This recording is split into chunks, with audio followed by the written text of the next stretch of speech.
Halo para pemirsa pemberani, selamat datang di pameran objek seram.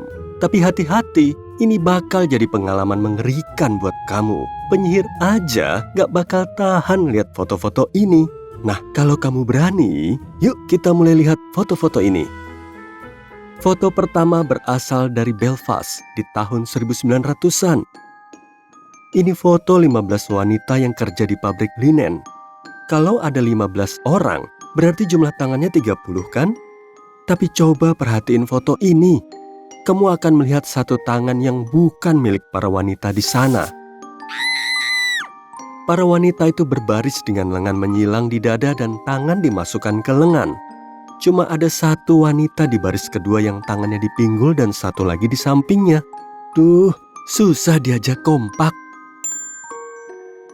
Tapi tangan yang mirip cakar itu bukan punya dia atau orang di dekatnya. Tangan itu nempel di bahu cewek yang ada di sisi lain barisan yang sama.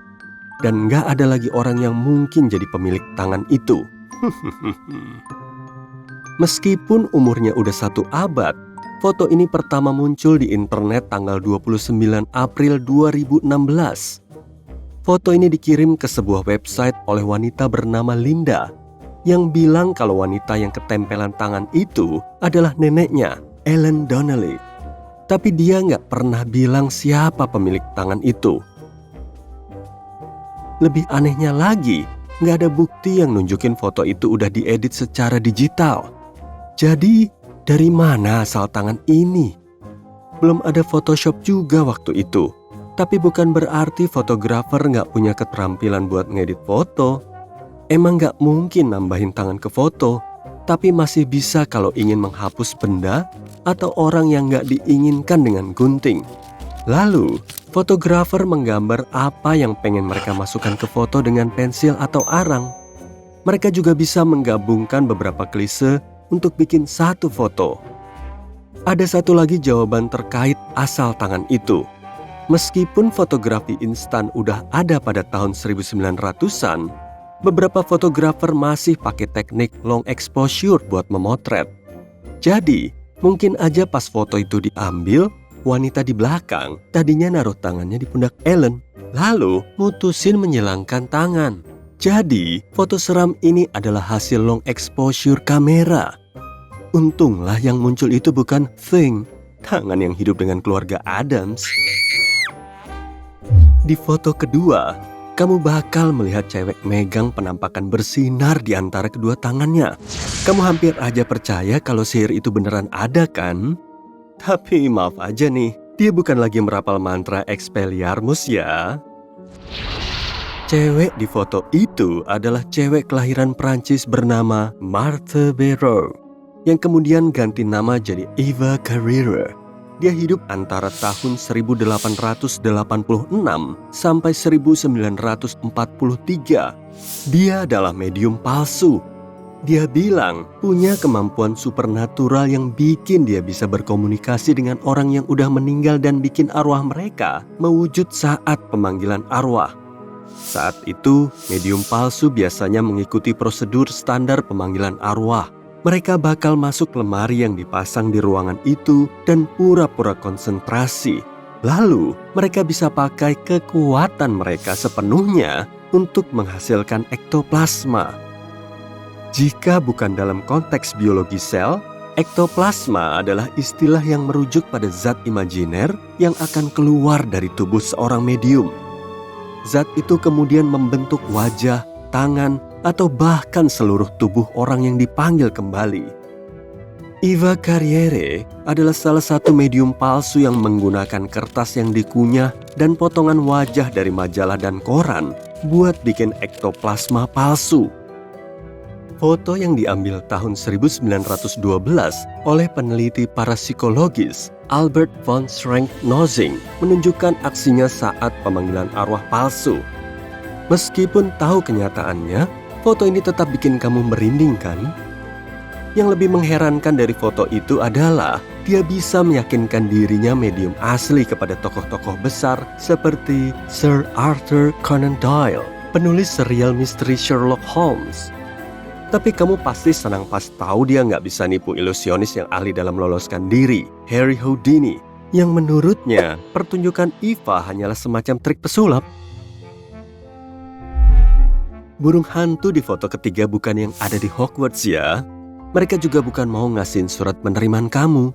Foto ini diambil tahun 1920-an di luar The Manchester Grammar School yang didirikan tahun 1515 oleh Hugh Oldham. Dialah alasan orang-orang ini pakai kostum burung hantu yang aneh saat berjalan. Hugh Oldham lahir di Manchester. Dia bukan pelajar yang serius meskipun bersekolah di Universitas Oxford dan Cambridge. Waktu itu biaya kuliah masih murah. Dia bekerja di kerajaan dan berkat keterampilan administratifnya, dia dapat gelar penting. Berkat itulah dia mendapat posisi tinggi dan menjadi sosok yang berpengaruh dan berkuasa. Lewat tugas barunya, dia bisa dapat kekayaan yang kemudian digunakan untuk mendanai sekolah. Moto sekolah Oldham, seperti yang tertulis di lambangnya, adalah frasa dalam bahasa Latin Sapere Aude, yang berarti berani menjadi bijak. Sampai sekarang, moto sekolah ini nggak diganti, tapi pilihan burung hantu bukan melambangkan kebijakan itu. Burung hantu di lambang The Manchester Grammar School membawa spanduk dengan kata dome. Kalau dibaca kayak emoji, berarti Owl Dome, yang merujuk pada Hugh Oldham. Lambang kota Oldham ternyata mirip banget sama yang ada di sekolah ini. Pilihan ini dibuat untuk mencerminkan pelafalan Oldham dalam aksen lokal, yaitu Owldham. Jadi, maskot sekolah dan kota ini burung hantu karena untuk menghormati pendirinya. Tenang aja, gak ada yang menyeramkan kok di foto ini. Mau foto manis setelah foto-foto seram tadi? Foto keempat nunjukin anak polos yang matanya seolah berkata, "Tolong aku." Tapi tenang, dia gak di pangku hantu kok. Makhluk yang sepertinya dia duduki adalah ibunya. Ini disebut fotografi ibu tersembunyi. Dan hal ini udah biasa di era Victoria. Di tahun 1840-an, orang-orang hanya bisa dipotret dengan kamera daguerreotype. Kamera ini adalah kamera fotografi pertama yang dikembangkan untuk tujuan komersial. Kamera ini punya waktu exposure dari puluhan detik sampai beberapa menit. Jadi, objek foto harus diam selama itu biar hasil fotonya jelas.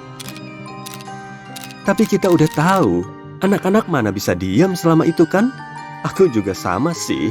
Kita juga nggak bisa nyuruh bayi berpose. Jadi inilah penyebab lahirnya teknik ibu tersembunyi. Anak-anak biasanya difoto bersama ibu mereka. Tapi sang ibu harus tersembunyi dari bingkai. Biasanya mereka berdiri di balik tirai, di bawah jubah, atau selimut, atau pura-pura jadi kursi. Kadang, fotografer juga menghapus bagian foto yang memperlihatkan sang ibu. Wow, ibu benar-benar harus bersusah payah demi anak-anaknya. Ternyata dari dulu udah begitu. Ada foto yang hasilnya bagus, tapi ada juga yang malah kelihatan seram. Praktik ini terus digunakan sampai tahun 1920-an. Tapi seiring bertambah cepatnya kamera, ibu nggak perlu lagi sembunyi. Seenggaknya sampai foto bom jadi populer,